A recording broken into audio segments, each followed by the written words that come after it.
ಹಳೆ ಕಾಲದ ಶ್ರೀಮಂತರ ಮನೆಗಳನ್ನ ನೀವು ನೋಡಿದ್ರೆ ಎಲ್ಲಾ ಮನೆಗಳಲ್ಲೂ ಕೂಡ ಬಾಲ್ಕನಿ ಸ್ಪೇಸ್ ಇರ್ತಿತ್ತು. ಅಂದ್ರೆ ಅದರ ಅರ್ಥ ಏನು ಅಂದ್ರೆ ಬಾಲ್ಕನಿಯನ್ನ ಯಾವ ದಿಕ್ಕಿನಲ್ಲಿ ಬೇಕಾದರೂ ಮಾಡ್ಕೋಬಹುದು. ಅದಕ್ಕೆ ಅಬ್ಜೆಕ್ಷನ್ ಶಾಸ್ತ್ರದಲ್ಲಿ ಹೇಳಿಲ್ಲ. ವೆಸ್ಟ್ ಅಲ್ಲಿ ನೀವೇನಾದ್ರೂ ಬಾಲ್ಕನಿ ಮಾಡ್ಕೋತೀರಾ ಮಾಡ್ಕೊಳ್ಳಿ, ಅಥವಾ ಬಾಲ್ಕನಿ ಇಲ್ಲಿ ಮಾಡ್ಕೋತೀರಾ ಮಾಡ್ಕೊಳ್ಳಿ, ಅಥವಾ ಇಲ್ಲಿ ಮಾಡ್ಕೋತೀರಾ ಮಾಡ್ಕೊಳ್ಳಿ, ಇಲ್ಲಿ ಮಾಡ್ಕೋತೀರಾ ಮಾಡ್ಕೊಳ್ಳಿ. ಯಾವುದೇ ಜಾಗದಲ್ಲಿ ಮಾಡ್ಕೊಳ್ಳಿಕ್ಕೆ ಶಾಸ್ತ್ರದಲ್ಲಿ ಮಾಡಬಾರ್ದು ಅನ್ನುವಂಥ ಉಲ್ಲೇಖಗಳನ್ನ ಕೊಟ್ಟಿದೆ. ಕೆಳಗಡೆ ಹೇಗೆ ಕಾಂಪೌಂಡ್ ಸುತ್ತ ಜಾಗ ಇದೆಯೋ ಮೇಲ್ಗಡೆ ಕೂಡ ಕಾಂಪೌಂಡ್ ಲೆವೆಲ್ ವರ್ಗು ನನಗೆ ಸ್ಪೇಸ್, ವೆಂಟಿಲೇಷನ್ ಸ್ಪೇಸ್ ಬೇಕು ಅನ್ನುವಂಥ ಉದ್ದೇಶದಿಂದ ಖಾಲಿ ಜಾಗವನ್ನ ಬಿಟ್ಟಿರ್ತೀವಿ. ಗ್ರೌಂಡ್ ಫ್ಲೋರ್ ಅಲ್ಲಿ ಇದ್ರೆ ಹೇಗೆ ವಾಕಿಂಗ್ ಪಾತ್ ಇದೆಯೋ, ಓಡಾಡಕ್ ಜಾಗ ಇದೆಯೋ, ಫಸ್ಟ್ ಫ್ಲೋರ್ ಅಲ್ಲಿ ಬಂದಾಗ ಕೂಡ ಬಾಲ್ಕನಿಯನ್ನ ನಾವು ವಾಕಿಂಗ್ ಪಾತ್ ಅಂತಾನೆ ಕರಿತೀವಿ.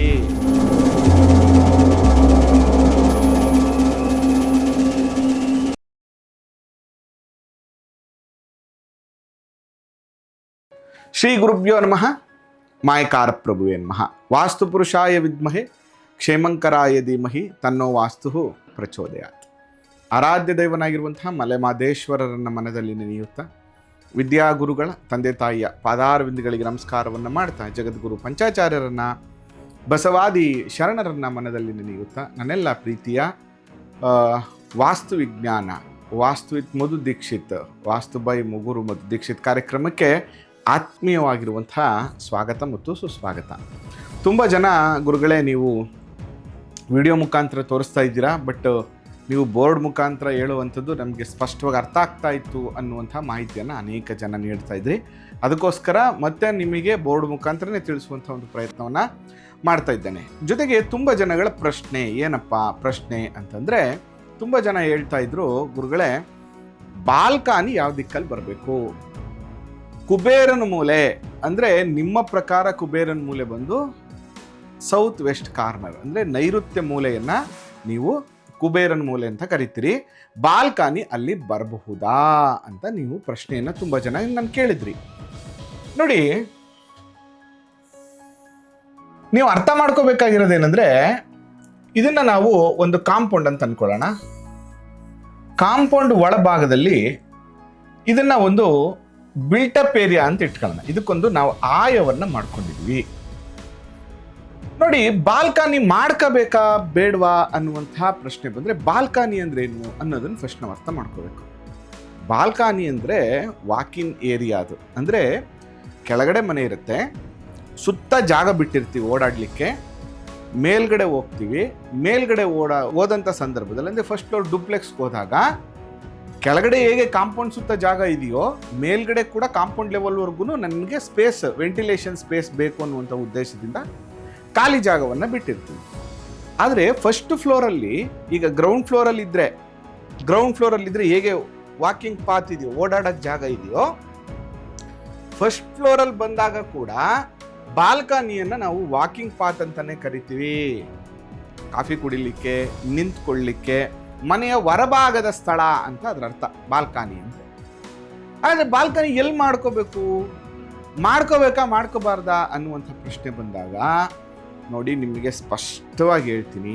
ನನಗೆ ತುಂಬ ಜನ ಮೆಸೇಜ್ ಮಾಡ್ತಾರೆ, ಮತ್ತು ಎಲ್ಲರೂ ಕೂಡ ಎಲ್ಲ ಕಡೆ ಹೇಳುವಂಥ ವಾಸ್ತು ವಿಷಯವನ್ನು ತಿಳ್ಕೊಂಡು ಪಾಪ ಎಷ್ಟು ಕನ್ಫ್ಯೂಷನ್ ಆಗಿರ್ತಾರೆ. ಕ್ಲೈಂಟ್ಸ್ ಅಂದರೆ ಅಯ್ಯೋ ಅಲ್ಲಿ ಮಾಡ್ಕೋಬಾರ್ದಂತೆ, ಇಲ್ಲಿ ಮಾಡ್ಕೋಬಾರ್ದಂತೆ, ಅಯ್ಯೋ ಇದಿಂಗಂತೆ. ಏನೂ ಇಲ್ಲ. ಶಾಸ್ತ್ರದಲ್ಲಿ ಏನೇನೋ ಹೇಳೇ ಇಲ್ಲ. ಶಾಸ್ತ್ರದಲ್ಲಿ ಭಾಳ ಅದ್ಭುತವಾಗಿ ಹೇಗಿರಬೇಕು ಅನ್ನುವಂಥ ವಿಷಯವನ್ನು ತಿಳಿಸಿದ್ದಾರೆ. ನೀವು ಸಾಮಾನ್ಯವಾಗಿ ಹಳೆ ಕಾಲಕ್ಕೆ ಹೋಗೋಣ. ಸ್ವಲ್ಪ ಹಳೆ ಕಾಲಕ್ಕೆ ಹೋದರೆ ಅರಮನೆಗಳನ್ನ ಕಟ್ತಾ ಇದ್ರು ಮಹಾರಾಜರು. ಯಾಕಂದರೆ ಅರಮನೆಗಳು ಅಂದ ತಕ್ಷಣ ನಿಮ್ಗೆ ಈಸಿಯಾಗಿ ಅರ್ಥ ಆಗ್ಬಿಡುತ್ತೆ. ನೀವು ಅಬ್ಸರ್ವ್ ಮಾಡಿ, ಪ್ರತಿಯೊಂದು ರೂಮಿನಲ್ಲಿ ಕೂಡ ಅವರು ಬಾಲ್ಕನಿಯನ್ನು ಮಾಡ್ತಾಯಿದ್ರು. ಹೊರಗಡೆ ನಿಂತ್ಕೊಂಡು ಜನರನ್ನು ನೋಡಲಿಕ್ಕೆ, ವೀಕ್ಷಣೆ ಮಾಡಲಿಕ್ಕೆ ಬಾಲ್ಕನಿಗಳನ್ನು ಮಾಡ್ತಾಯಿದ್ರು. ಅಥವಾ ಹೊರಗಡೆ ಕಾರ್ಯಕ್ರಮಗಳು ನಡೆಯುವಂಥ ಸಂದರ್ಭದಲ್ಲಿ ಮಹಾರಾಣಿ ಅಥವಾ ಕುಟುಂಬಸ್ಥರು ನಿಂತ್ಕೊಂಡು ನೋಡಲಿಕ್ಕೆ ಬಾಲ್ಕನಿಯನ್ನು ಮಾಡ್ತಾಯಿದ್ರು. ಅಥವಾ ಬೆಳಗ್ಗೆ ಎದ್ದ ತಕ್ಷಣ ಸೂರ್ಯೋದಯವನ್ನು ನೋಡಲಿಕ್ಕೆ ಬಾಲ್ಕನಿಯನ್ನು ಮಾಡ್ತಾಯಿದ್ರು.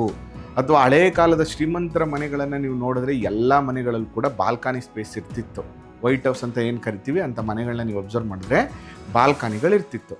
ಅಂದರೆ ಅದರ ಅರ್ಥ ಏನು ಅಂದರೆ ಬಾಲ್ಕನಿಯನ್ನು ಯಾವ ದಿಕ್ಕಿನಲ್ಲಿ ಬೇಕಾದರೂ ಮಾಡ್ಕೋಬೋದು, ಅದಕ್ಕೆ ಅಬ್ಜೆಕ್ಷನ್ನ ಶಾಸ್ತ್ರದಲ್ಲಿ ಹೇಳಿಲ್ಲ.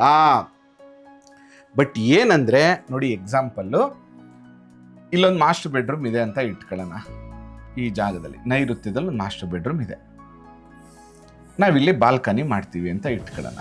ಅಪ್ ಟು ಕಾಂಪೌಂಡ್ವರೆಗೂ ಇದು ದೋಷಪ್ರದವಾ ಅಂದರೆ ಇದು ದೋಷಪ್ರದವಲ್ಲ. ಆದರೆ ಕೆಲವು ಸರಿ ಏನಾಗ್ಬಿಡ್ತು, ಒಂದೇ ಒಂದು ನೆಗೆಟಿವ್ ಏನಂದರೆ ಇದರಲ್ಲಿ ಇಲ್ಲಿಂದ ಗಾಳಿ ಬೆಳಕು, ಆಲ್ರೆಡಿ ನನಗೆ ಇಲ್ಲಿ ಬರೀ 2.5 ಅಡಿ ಮಾತ್ರ ಜಾಗ ಇರ್ತದೆ. ಇಲ್ಲಿಂದ ಬರಬಹುದಾದಂಥ ಗಾಳಿ ಬೆಳಕಿನ ಅವಶ್ಯಕತೆಗಳು ಅಂದರೆ ಒಂದು ರೂಮಿಗೆ ಒಂದು ಪ್ರಾಪರ್ ಗಾಳಿ ಬೆಳಕು ಬೇಕಲ್ಲ, ಅದರ ತೀವ್ರತೆ ಕಡಿಮೆ ಆಗುತ್ತೆ. ಇಲ್ಲಿ ಬಾಲ್ಕನಿ ಮಾಡ್ಕೋಬೋದಾ? ಮಾಡ್ಕೋಬಹುದು. ಇದಕ್ಕೂ ರೂಮ್ಗೂ ಸಂಬಂಧ ಇಲ್ಲ. ಉಪದ್ವಾರ ಅಂತ ಕರಿತೀವಿ. ಇಲ್ಲೊಂದು ಸ್ಲೈಡಿಂಗ್ ಡೋರ್ ಕೊಟ್ಕೊಂಡು ಅಥವಾ ಇಲ್ಲೊಂದು ಸ್ಲೈಡಿಂಗ್ ಡೋರ್ ಕೊಟ್ಕೊಂಡು ನೀವು ಬಾಲ್ಕನಿಗೆ ಬರಲಿಕ್ಕೆ ಅವಕಾಶ ಇದೆ. ಅಗ್ನಿ ಮೂಲೆಯಲ್ಲಿ ಬಾಲ್ಕನಿ ಮಾಡ್ಬೋದಾ? ಖಂಡಿತ ಮಾಡ್ಕೊಳ್ಳಿ. ಯಾಕಂದರೆ ಎಮರ್ಜೆನ್ಸಿಗೆ ಇಲ್ಲಿ ಬಟ್ಟೆ ಹಾರಾಕ್ಲಿಕ್ಕೆ ಆಗ್ತದೆ. ವೆಸ್ಟಲ್ಲಿ ನೀವೇನಾದ್ರೂ ಬಾಲ್ಕನಿ ಮಾಡ್ಕೋತೀರಾ, ಮಾಡ್ಕೊಳ್ಳಿ. ಯಾಕಂದರೆ ಕೆಲವು ಸರಿ ಏನಾಗ್ಬಿಡುತ್ತೆ ಅಂದರೆ ಫಸ್ಟ್ ಫ್ಲೋರಲ್ಲಿ ಇದ್ದಾಗ ಈ ಸ್ಪೇಸು ಯುಟಿಲಿಟಿ ಏರಿಯಾ ಆಗಿ ನಿಮಗೆ ಬಳಕೆಗೆ ಬರುತ್ತೆ. ಇದನ್ನು ವಾಕಿಂಗ್ ಸ್ಪೇಸ್ ಅಂತ ನಾವು ಕರಿತೀವಿ. ಏನೂ ಅಭ್ಯಂತರ ಇಲ್ಲ. ಅಥವಾ ಬಾಲ್ಕನಿ ಇಲ್ಲಿ ಮಾಡ್ಕೋತೀರಾ, ಮಾಡ್ಕೊಳ್ಳಿ. ಅಥವಾ ಇಲ್ಲಿ ಮಾಡ್ಕೋತೀರಾ, ಮಾಡ್ಕೊಳ್ಳಿ. ಇಲ್ಲಿ ಮಾಡ್ಕೋತೀರಾ, ಮಾಡ್ಕೊಳ್ಳಿ. ಬಾಲ್ಕನಿಯನ್ನು ಯಾವುದೇ ಜಾಗದಲ್ಲಿ ಮಾಡಿಕೊಳ್ಳಿಕ್ಕೆ ಶಾಸ್ತ್ರದಲ್ಲಿ ಮಾಡಬಾರ್ದು ಅನ್ನುವಂಥ ಉಲ್ಲೇಖಗಳನ್ನು ಕೊಟ್ಟಿಲ್ಲ. ಖಂಡಿತವಾಗಿಯೂ ಬಾಲ್ಕನಿಯನ್ನು ಎಲ್ಲಿ ಬೇಕಾದರೂ ಅವಶ್ಯಕತೆಗೆ ತಕ್ಕಂಗೆ ಮಾಡ್ಕೋಬಹುದು. ಇಲ್ಲಿ ಕೆಲವು ಪ್ರಶ್ನೆಗಳೇನಾಗ್ಬಿಡುತ್ತೆ ಅಂತಂದರೆ, ಗುರುಗಳೇ ಇದೊಂದು ಮನೆ ಇಲ್ಲಿ ಬಾಲ್ಕನಿ ಮಾಡಿದ್ರೆ ಅಥವಾ ನೈಋತ್ಯದಲ್ಲಿ ಬಾಲ್ಕನಿ ಮಾಡಿದ್ರೆ ಇದು ಬೆಳೆದಂಗೆ ಆಗ್ಬಿಡುತ್ತಾ ಅಂತ ಕೆಲವರು ಪ್ರಶ್ನೆ. ನೋಡಿ ಎಕ್ಸಾಂಪಲ್ ನೋಡಿ, ನಾರ್ತ್ ಈಸ್ಟಲ್ಲಿ ಒಂದು ಬಾಲ್ಕನಿ ಮಾಡ್ಕೊಂಡಿದ್ದಾರೆ. ಇಲ್ಲೊಂದು ಕಾಂಪೌಂಡು, ಇದು ರಸ್ತೆ ಅಂತ ಇಟ್ಕೊಳ್ಳೋಣ. 2 ಕಡೆ ರಸ್ತೆ ಇದೆ ಅಂತ ಇಟ್ಕೊಳ್ಳೋಣ. ಬಾಲ್ಕನಿ ಯಾವಾಗಲೂ ರಸ್ತೆ ಕಡೆಗಿದ್ರೆ ಅದೊಂದು ಚೆನ್ನಾಗಿ ಕಾಣಿಸುತ್ತೆ. ನೋಡಿ ಇಲ್ಲಿ ಬಾಲ್ಕನಿ ಮಾಡಿದ್ರು, ಇಲ್ಲೂ ಬಾಲ್ಕನಿ ಮಾಡಿದ್ರು. ಹಾಗಾದರೆ ಗುರುಗಳು ಈಶಾನ್ಯ ಬೆಳಿಬೋದಂತೆ, ಆದರೆ ನೈಋತ್ಯ ಬೆಳಿಬಾರ್ದಂತೆ, ಈ ಥರ ಬಾಲ್ಕನಿ ಮಾಡ್ಕೋಬಾರ್ದಂತೆ ಅಂತ ಕೆಲವರು ಪ್ರಶ್ನೆ ಕೇಳ್ತಾರೆ. ನೋಡಿ ಇಲ್ಲಿ ಅಬ್ಸರ್ವ್ ಮಾಡಬೇಕಾಗಿರುವಂಥ ವಿಷಯ ಏನಂದರೆ, ಇಲ್ಲಿ ಎಲ್ಲಿ ಬೆಳೆದಿದೆ, ಇಲ್ಲಿ ಬೆಳೆದಿದೆ ಅನ್ನುವಂಥ ಕಾನ್ಸೆಪ್ಟ್ ಅಪ್ಲಿಕೇಬಲೇ ಆಗಲ್ಲ ಈ ರೂಲ್ಗೆ. ನೀವೆಲ್ಲರೂ ತಪ್ಪು ಅರ್ಥ ಮಾಡ್ಕೋತಾ ಇದ್ದೀರಾ. ನೋಡಿ ಯಾವಾಗ ಬೆಳೆಯುತ್ತೆ ನೋಡಿ, ಇದು ನನ್ನ ಆಯ ಬಿಲ್ಟಪ್ ಏರಿಯಾ, ಇದು ಬಿಲ್ಟಪ್ ಏರಿಯಾ. ನೋಡಿ ಈ ಆಯದಿಂದ ಆಚೆ ಈ ಕಾಂಪೌಂಡ್ ಸ್ಪೇಸ್ ಅಂತ ಏನು ಕರಿತೀವಿ, ಇದು 8 ದೇವತೆಗಳು ವಾಸ ಮಾಡುವಂತಹ ಜಾಗ ಅಥವಾ ರಾಹುಕೇತುಗಳು ಓಡಾಡುವಂಥ ಜಾಗ ಅಂತ ಆಡು ಭಾಷೆಯಲ್ಲಿ ನಾವು ಕರಿತೀವಿ. ಆದರೆ ಮೂಲಶಾಸ್ತ್ರದಲ್ಲಿ 8 ದಿಕ್ಕಲ್ಲಿ 8 ದೇವತೆಗಳಿರ್ತಾರೆ, ಅವ್ರಿಗೆ ವಾಕಿಂಗ್ ಸ್ಪೇಸ್ ಬಿಡಬೇಕು ನೀವು ಅಂತ. ನೋಡಿ ನೀವು ಬಾಲ್ಕನಿಯನ್ನು ಎಲ್ಲಾದರೂ ಮಾಡ್ಕೊಳ್ರಪ್ಪ, ಅದು ಬೆಳೆದಂಗೆ ಆಗಲ್ಲ. ಯಾಕೆಂದರೆ ನನ್ನ ಗೋಡೆ ಪ್ರಾಪರ್ ಆಗಿದೆ, ನನ್ನ ಗೋಡೆ ಆಯದ ಪ್ರಕಾರ ಇದೆ, ಆಯದ ಒಳಗಡೆ ಇದೆ. ಇದರಿಂದ ಈ ಮೇನ್ ಗೋಡೆಯಿಂದ ಆಚೆಗೆ ನೀವು ಯಾವುದೇ ಬಾಲ್ಕನಿಗಳನ್ನು ಯಾವುದೇ ದಿಕ್ಕುಗಳಲ್ಲಿ ಮಾಡಿದ್ರೂ ಕೂಡ ಅಬ್ಜೆಕ್ಷನ್ಸ್ಗಳಿಲ್ಲ. ನೋಡಿ ಈ ರೀತಿಯಾಗಿ ಬಾಲ್ಕನಿ ನೋಡಿ, ನನಗೆ ತುಂಬ ಚಿಕ್ಕ ವಯಸ್ಸು, ನಾನು 18ನೇ ವಯಸ್ಸಲ್ಲಿ ವೃತ್ತಿಗೆ ಬಂದಿದ್ದು. ಮಹಾರಾಜ ಸಂಸ್ಕೃತ ಪಾಠಶಾಲೆಯಲ್ಲಿ ವೀರಶೈವಾಗಮ ಪ್ರವರ ಎಲ್ಲ 5 ವರ್ಷಗಳ ಕಾಲ ಅಲ್ಲೇ ಮುಗಿಸಿ, ಅದಾದಮೇಲೆ ಫರ್ದರ್ ಎಜುಕೇಷನ್ ಅಂತ ಬೇರೆ ಕಡೆ ಹೋಗಿ ಅಧ್ಯಯನ ಮಾಡೋಕ್ಕೆ ಪ್ರಾರಂಭ ಮಾಡಿದ್ದು. ನಾನು ಯಾಕೆ ಹೇಳ್ತಾ ಇದ್ದೀನಿ ಅಂದರೆ, ಮೂಲ ಶಾಸ್ತ್ರಗಳ ತಳಹದಿಯ ಬಗ್ಗೆ ನನಗೆ ತುಂಬ ನಾಲೆಡ್ಜ್ ಇದೆ. ನಾನು ಗ್ರಂಥಗಳನ್ನು ಓದ್ಕೊಂಡಿದ್ದೀನಿ, ಶಾಸ್ತ್ರಗಳನ್ನು ಓದ್ಕೊಂಡಿದ್ದೀನಿ. ಶಾಸ್ತ್ರದ ಪ್ರಕಾರ ನೀವು ನಿಮ್ಮ ಮನೆಯಲ್ಲಿ ನೋಡಿ, ಕರ್ನಾಟಕ ಪೂರ್ತಿ ನಾನು ಬರೋಕ್ಕಾಗೋದಿಲ್ಲ. ಆ ಒಂದು ಉದ್ದೇಶಕ್ಕಿಂತ ಕರ್ನಾಟಕದ ಎಲ್ಲ ಕಡೆನೂ ಕೂಡ ನನ್ನ ವಿದ್ಯಾರ್ಥಿಗಳು ಕನ್ಸಲ್ಟೇಷನ್ ಮಾಡ್ತಾ ಇದ್ದಾರೆ. ಮತ್ತು ನೀವು ಮೂಲ ಗ್ರಂಥಗಳ ಪರಿಚಯವನ್ನು ಮಾಡ್ಕೋಬೇಕು. ಸುಮ್ಮನೆ ಹೇಳಿದೆಲ್ಲ ಒಪ್ಕೊಳ್ಳೋಂಥದ್ದಲ್ಲ. ಅಥವಾ ಒಂದು 3-4 ಜನ ಒಳ್ಳೆ ಕನ್ಸಲ್ಟೆಂಟನ್ನು ಭೇಟಿ ಮಾಡಿ, ಈಗ ಒಂದು ಕಾಯಿಲೆ ಬಂತು ಅಂದ ತಕ್ಷಣವೇ ಡಾಕ್ಟರ್ಗಳನ್ನು ಒಂದು 3-4 ಸಜೆಷನ್ ಹೇಗೆ ತಗೋತಿರೋ, ಒಂದು ವಾಸ್ತು ಕನ್ಸಲ್ಟೇಷನ್ ಮಾಡುವಾಗ 2-3 ಸಜೆಷನ್ ತಗೊಳ್ಳುವಂಥದ್ರಲ್ಲಿ ಯಾವುದೇ ಡೌಟ್ ಇಲ್ಲ. ಜೊತೆಗೆ ನಾನು ಅವಾಗ ಹೇಳ್ತಿರ್ತೀನಿ, ನಾನು ಹೇಳುವ ಅನೇಕ ಮ್ಯಾಕ್ಸಿಮಮ್ ವಿಷಯಗಳಲ್ಲಿ ನಿಮಗೆ ನಾನು ಗ್ರಂಥಗಳ ಉಲ್ಲೇಖವನ್ನು ತಿಳಿಸ್ತೇನೆ. ನೀವೊಂದು ಪ್ರಾಪರಾಗಿ ಮನೆ ಕಟ್ಕೊಂಡ್ರೆ ನಿಮಗೆ ವಾಸ್ತು ಪರಿಹಾರಗಳನ್ನು ಮಾಡುವಂಥ ಅವಶ್ಯಕತೆಗಳೇ ಬರೋದಿಲ್ಲ. ಒಂದು ಪ್ರಾಪರಾಗಿ ಮನೆ ಕಟ್ಕೊಳ್ಳಿ, ಸರಿಯಾದ ಕನ್ಸಲ್ಟೇಷನ್ ಮಾಡ್ಕೊಳ್ಳಿ, ನಾನು ತುಂಬ ಸರಿ ಹೇಳ್ತಾ ಇರ್ತೀನಿ ನಿಮಗೆ. ಅದೇ ಥರ ಬಾಲ್ಕನಿಯನ್ನು ಈ ರೀತಿ ಮಾಡಿಕೊಂಡಾಗ ದೋಷ ಬರೋದಿಲ್ಲ. ಬಾಲ್ಕನಿಯಲ್ಲಿ 2 ರೀತಿಯ ಬಾಲ್ಕನಿಗಳಿರ್ತದೆ. ನೋಡಿ ಎಕ್ಸಾಂಪಲ್ಲು, ಯಾವಾಗ ತೊಂದರೆ ಆಗುತ್ತೆ, ಯಾವಾಗ ಬಾಲ್ಕನಿಯಿಂದ ನಮಗೆ ತೊಂದರೆ ಆಗುತ್ತೆ ಅಂತ ನಿಮ್ಗೆ ಹೇಳ್ಕೊಡ್ತೀನಿ. ನೋಡಿ, ಇದು ಆಯ ಇಲ್ಲಿದೆ, ಇದನ್ನು ನಾವು ಬಿಲ್ಟಪ್ ಏರಿಯಾ ಅಂತ ಕರಿತೀವಿ. ಆದರೆ ನಾವು ಏನು ಮಾಡ್ತಾ ಇದ್ದೀವಿ ಇಲ್ಲಿ ಪ್ರಾಬ್ಲಮ್ ಅಂದರೆ, ನನ್ನ ಮುಖ್ಯ ದ್ವಾರವನ್ನು ಎಕ್ಸ್ಟೆಂಡ್ ಮಾಡಿ ಬಾಲ್ಕನಿಯನ್ನು ಮಾಡಿಕೊಡುವಂಥದ್ದು. ಅಂದರೆ ಗೋಡೆನೇ ಹಿಂಗೆ ಕಂಟಿನ್ಯೂ ಆಚೆಗೆ ಬರುವಂಥ ರೀತಿಯಲ್ಲಿ, ಇಲ್ಲಿ ಗೋಡೆ ಇಲ್ಲ, ಇಲ್ಲಿ ಈ ಗೋಡೆಯನ್ನು ಎಕ್ಸ್ಟೆಂಡ್ ಮಾಡಿದಾಗ ಈ ರೀತಿ ಮಾಡಂಗಿಲ್ಲ. ಅಗ್ನಿ ಮೂಲೆಯಲ್ಲಿ ಕೂಡ ಅದೇ ಥರ ಮಾಡಿಬಿಡ್ತೀರಾ ನೀವು. ಏನು ಮಾಡಿಬಿಡ್ತೀರಾ ಇಲ್ಲಿ ನೋಡಿ, ಇಲ್ಲಿ ಬಂದು ಹಿಂಗೆ ತಗೋಬಿಡ್ತೀರ ನೀವು, ಈ ಥರ ಮಾಡಬಾರ್ದು. ಆದರೆ ಇಲ್ಲಿ ಗೋಡೆಯನ್ನು ಕೊಟ್ಟು, ಇಲ್ಲಿ ಗೋಡೆಯನ್ನು ಕೊಟ್ಟು, ಉಪದ್ವಾರಗಳನ್ನು ಕೊಟ್ಟು, ಉಪದ್ವಾರಗಳ ಬಗ್ಗೆ ಉಲ್ಲೇಖ ಕೊಟ್ಟಿದ್ದೀರಿ, ಉಪದ್ವಾರಗಳನ್ನು ಕೊಟ್ಟು ಬಾಲ್ಕನಿಗೆ ಬರಲಿಕ್ಕೆ ಯಾವುದೇ ಥರದ ಅಡಚಣೆಗಳಿಲ್ಲ. ಅದು ಯಾವುದೇ ದಿಕ್ಕಿರ್ಬೋದು.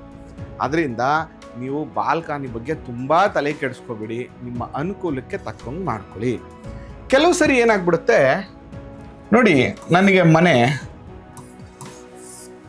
ಈ ರೀತಿ ಇದೆ, ನಾರ್ತಲ್ಲಿ ನನಗೊಂದು ಕೋರ್ಟ್ ಯಾರ್ಡು ಅಥವಾ ಒಂದು ಲಾನ್ ಮಾಡ್ಕೋಬೇಕು ಅಂತ.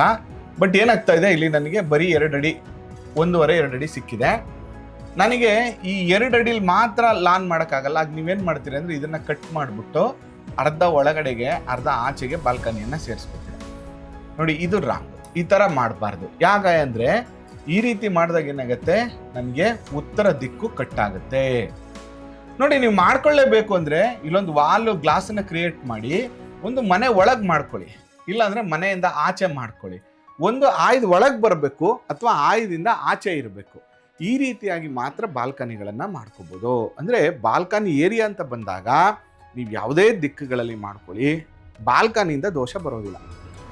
ಬಟ್ ಏನಂದರೆ, ಸ್ವಲ್ಪ ಗಾಳಿ ಬೆಳಕು ಕೆಳಗಡೆ ಮನೆಗೆ ಸ್ವಲ್ಪ ಗಾಳಿ ಬೆಳಕು ಕಡಿಮೆ ಆಗುತ್ತೆ. ಅದನ್ನು ನೋಡಿಕೊಂಡು ಎಲ್ಲ ಕಡೆ ನೋಡಿ, ಈಸ್ಟು ಮತ್ತು ನಾರ್ತಲ್ಲಿ ಸ್ವಲ್ಪ ಬಾಲ್ಕನಿಗಳನ್ನು ಕಡಿಮೆ ಮಾಡಿಕೊಂಡು ಬೇರೆ ದಿಕ್ಕಲ್ಲಿ ನಿಮ್ಗೆ ಓಡಾಡೋಕ್ಕೆ ಅವಶ್ಯಕತೆಗಳು. ಈಗ ಎಕ್ಸಾಂಪಲ್, ನೀವು ಕೆಳಗಡೆ ಫ್ಲೋರಲ್ಲಿ ಇರ್ತೀರಿ, ಫಸ್ಟ್ ಫ್ಲೋರ್ ಅವರು ಬಟ್ಟೆ ಹಾರಾಕೋಬೇಕು, ಎಲ್ಲ ಹಾರಾಕೋತಾರೆ.